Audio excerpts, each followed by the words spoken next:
महायुतीमधले जे छोटे घटक पक्ष आहेत त्याच्यामध्ये रिपाई आहे आठवले साहेबांची, दुसऱ्या बाजूला RPI चा आमचे कवाडे साहेबांचे पक्ष आहे, त्याचबरोबर शिवसंग्राम आहे, रासपा आहे, भीमसेना आहे, स्वराज्य सेना आहे आणि ही सगळी भीमशक्ती आहे, रयत क्रांती संघटना आहे की या लोकसभेच्या निवडणुकीनंतर आम्ही सगळे एकत्रित बसून एकंदरीत महाराष्ट्रामध्ये लोकसभेच्या पार्श्वभूमीवरती ज्या पद्धतीने निवडणुका झाल्या त्या संदर्भामध्ये आम्ही सविस्तर मतदारसंघ वाईज या ठिकाणी चर्चा केलेली आहे। आणि दुसऱ्या बाजूला राज्याचे उपमुख्यमंत्री आदरणीय देवेंद्रजींनी एक खंत व्यक्त केली की महायुतीला ज्या काही जागा कमी मिळाल्या त्याची जबाबदारी माझी आहे आणि मला सरकारमधून मुक्त करावं।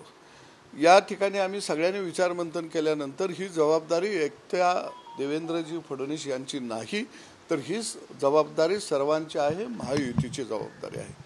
त्यांनी सरकारमध्ये राहावं आणि जनतेचा विकास कसा होईल, महाराष्ट्राचा कसा विकास होईल या दृष्टीने त्या ठिकाणी काम करावं। देवेंद्र फडणवीस हे एक कार्यकुशल संघटक आणि या महाराष्ट्राला विकासाच्या दृष्टीने घेऊन जाणारे एक नेतृत्व आहे आणि ह्या नेतृत्वाची गरज खऱ्या अर्थाने महाराष्ट्राला आहे आणि महायुतीचं नेतृत्व सुद्धा येणाऱ्या विधानसभेमध्ये एकनाथ शिंदे साहेब असतील, ते असतील, दादा असतील यांनी करावं। आम्ही त्यांच्या बरोबर आहोत। खरं बघितलं तर या निवडणुकीच्या जागा कमी मिळण्यामध्ये अनेक फॅक्टर आहेत, कारण भारतीय जनता पक्ष 2014 साली सुद्धा विधानसभेला स्वतंत्र लढलेला होता। त्याच्याबरोबर शिवसंग्राम असेल, रासपा असेल, रिपब्लिकन पार्टी ऑफ इंडिया असेल किंवा रयत क्रांती संघटना असेल, स्वाभिमानी शेतकरी संघटना, आणि असं मिळून आम्ही त्या काळामध्ये निवडणुका लढवल्या आणि आम्ही जिंकल्यासुद्धा।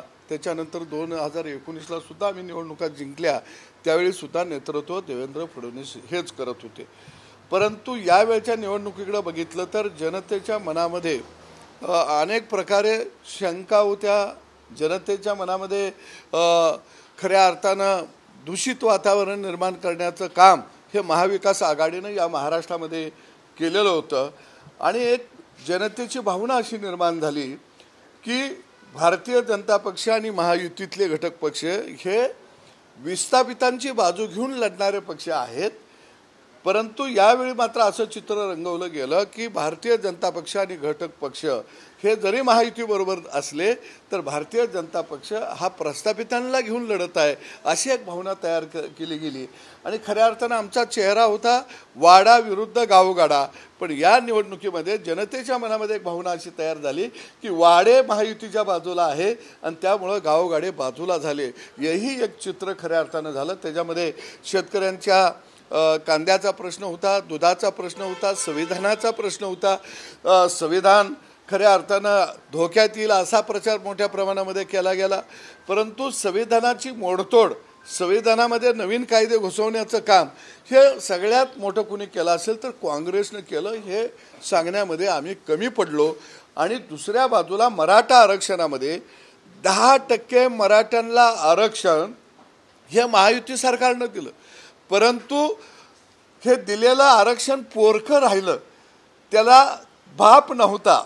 कारण यशाला हजारो बाप असतात, अपयशाला कोणी बाप नसतो, परंतु मराठा आरक्षणाला बाप आम्हाने होता आलं नाही। लोकांच्या समोर तेवढ्या ताकदीनं आम्ही खऱ्या अर्थानं मराठा आरक्षण मांडू शकलो नाही आणि पवार साहेबांनी तर 60 वर्षामध्ये मराठ्यांना चुनाच लावायचं काम केलं, पण चुना लावणारा माणूस यावेळी यशस्वी झाला ही गोष्ट निश्चितपणानं नाकारून चालणार नाही। आणि म्हणून आम्ही भविष्यकाळामध्ये काही मुद्दा आम्हाला घ्यावे लागतील आणि मराठा आरक्षणावरती माझी स्पष्ट भूमिका आहे की पवार साहेबांनी जरांगे पाटलांना लिहून द्यावं की त्यांचं सरकार आल्यानंतर महाराष्ट्रातल्या मराठ्याला आम्ही 100% OBC आरक्षण देऊ, हे लिहून द्यावं।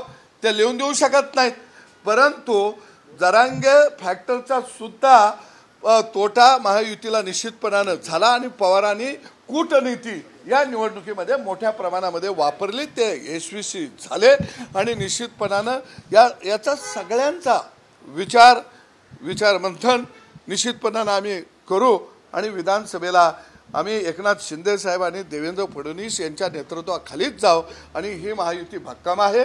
निश्चितपणानं जनतेच्या मनातला ज्या काही भावना आहेत त्या भावना आम्ही समजावून घेऊन काम करत राहू। कुठेतरी महायुतीतले तुम्ही सगळे घटक पक्ष आहात, अनेक वेळा खंत व्यक्त करण्यात आली होती की सन्मान जो आहे तो या छोट्या पक्षांचा होत नाही, आता तरी विधानसभेच्या अनुषंगाने हा सन्मान होईल का काय? निश्चितपणानं महायुतीतले आमचे सगळेच घटक पक्ष हे प्रामाणिकपणानं लोकसभेमध्ये काम केलं। अनेकांनी आमच्या नेत्यांनी वेगवेगळ्या भागामध्ये जिल्ह्यामध्ये जाऊन सभाही घेतल्या। विधानसभेला ज्या काही लोकसभेच्या उणिवा होत्या त्या राहू नयेत याच्या बाबतीमध्ये आम्ही निश्चितपणानं आमची भूमिका या मोठ्या तिन्ही पक्षांच्या समोर आम्ही मांडणार आहोत।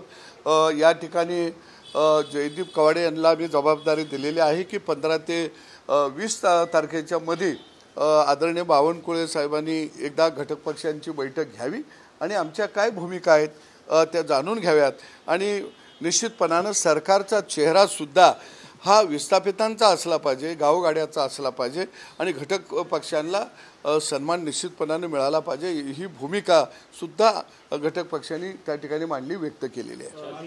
दिल्लीमध्ये संसदीय बच्चू कडू आहेत ते कुठेतरी विरोधात लढले होते कारण की तेही एक घटक पक्ष म्हणून तुमच्या सहभागी होते। असं आहे की आम्ही मगाशी मी म्हटलं की आम्ही प्रस्थापितांच्या विरोधामध्ये अनेक वर्ष झालं आम्ही लढत आलेलो आहोत। गावगाडा हा वाड्यांच्या विरोधामध्ये अनेक वर्ष लढत आलेलो आहोत। आम्ही कुणाला पाडायसाठी कुणाला जिरवायसाठी राजकारणामध्ये आलो नाही। आम्ही आलेलो आहे वाडं उद्ध्वस्त करण्यासाठी, आम्ही आलेलो आहे प्रस्थापितांना गाडण्यासाठी आणि म्हणून निश्चितपणानं की आम्ही काही पक्ष घटक पक्ष हे भारतीय जनता पक्षाबरोबर आहेत, काही घटक पक्ष हे एकनाथ शिंदे साहेबांच्या शिवसेनेबरोबर आहेत, काही घटक पक्ष अजितदादांच्या बरोबरही आहेत आणि निश्चितपणानं आमचे घटक पक्षाचे नेते माधव जानकर आहेत, इकडं आदरणीय रामदासजी आठवले साहेब आहेत आणि आम्ही भारतीय जनता पक्षाबरोबर आहोत आणि आम्ही विधानसभेला सुद्धा एकसंघ राहणार आहोत कारण आम्ही सत्तेसाठी राजकारणामध्ये आलो नाही तर आम्ही जनतेच्या विकासासाठी राजकारणात आलो। संसदीय दलाची बैठक जी आहे ती दिल्लीत पार पडली आहे। नेतेपदी पुन्हा एकदा नरेंद्र मोदी यांचं घोषणा जाहीर झाली। महायुतीचे घटक पक्ष म्हणून आम्ही निश्चितपणानं नरेंद्र मोदींचं अभिनंदन करतो, स्वागत करतो।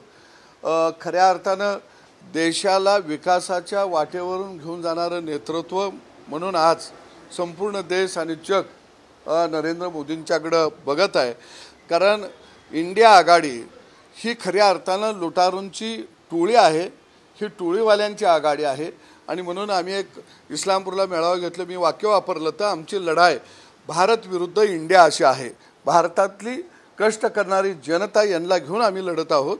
या निवडणुकीमध्ये खऱ्या अर्थानं अनेक बागुलबुवा निर्माण केले गेले आणि त्याचाही परिणाम या निवडणुकीवरती झाला, पण देशाभिमान बाळगणारा, देशाला पुढे घेऊन जाणारा असा नेता नरेंद्र मोदी म्हणून बघितलं जातं आणि निश्चितपणाने आम्ही त्याचं स्वागत करतो। तुम्ही मराठा आरक्षणाबाबत एक मुद्दा मांडला की ते आम्ही पोहोचवण्यात कमी पडलो, परंतु जरांगे पाटील पुन्हा एकदा उपोषणाला त्या मुद्द्याला धरून बसतात। आता आदरणीय महाविकास आघाडीतले नेते शरद पवार साहेब आणि त्यांचा सगळा कंपू हे आता जरांग्याला कामाला लावणार आहेत कारण आता विधानसभेचा पहिला टप्पा झाला, आपलं लोकसभेचा पहिला टप्पा झाला, त्यामुळं त्यांचं आता दुसऱ्या टप्प्याचं विधानसभेपर्यंत आंदोलन चालणार। परंतु मी सांगतो की 10% आरक्षण हे पवारच देऊ शकले नाही, ते महायुतीनं दिलेलं आहे आणि ओबीसीच्या आरक्षणाला धक्का न लावता खऱ्या अर्थानं महायुतीनं एक ऐतिहासिक निर्णय घेतलेला आहे। पण जरांग्यांचा वापर हे शरद पवार खऱ्या अर्थानं राजकारणासाठी करत आहेत हे आता स्पष्ट झालेलं आहे आणि एक मी शेतकरी नेता म्हणून सांगेन की शरद पवारांनी शेतकऱ्यांचे प्रश्न धुळीला मिळवले आणि जातीचे प्रश्न पुढे काढले स्वतःच्या राजकारणासाठी। आता सध्या बघायचं तर कांद्याला भाव नाही, त्यामुळे काही जागा ज्या आहेत त्या भाजपच्या आपल्याला पडल्याचं दिसतंय किंवा कुठेतरी नुकसान झालं। सोबतच जर बघायचं तर सोयाबीनलाही भाव नाही, या संदर्भात कुठेतरी तुम्ही आवाज उठवणार आहेत येत्या अधिवेशनात? निश्चितपणानं कांदा उत्पादक शेतकऱ्याला सुद्धा निर्यात शुल्क लावलं, निर्यात बंदी लावली, त्याचाही काही परिणाम मोठ्या प्रमाणामध्ये या निवडणुकीमध्ये दिसून आला. दूध उत्पादकांना आम्ही अनुदान दिलं, पण अनेक जाचं काठी लावल्या, त्याचाही परिणाम दिसून आला. निश्चितपणानं महायुतीतले जे आम्ही घटक पक्ष आहोत, जे आमची व्यापक बैठक होईल त्याच्यामध्ये आम्ही निश्चितपणानं शेतकऱ्यांच्या प्रश्नावरती, शेतमजुरांच्या प्रश्नावरती, 12 बलुतेदारांच्या प्रश्नावरती, आलोतेदारांच्या प्रश्नावरती सुद्धा आम्ही आमच्या भूमिका तिथं ठाम मांडणार आहोत. मी एक गोष्ट आपल्या समोर स्पष्ट करतो की आठवले साहेब एक वाक्य वापरायचे की आम्ही निवडून येऊ शकत नाही, पण आम्ही पाडू शकतो. आणि म्हणून त्या काळात पाडणाऱ्या माणसांना जवळ घेतलं गेलं भारतीय जनता पक्षानं.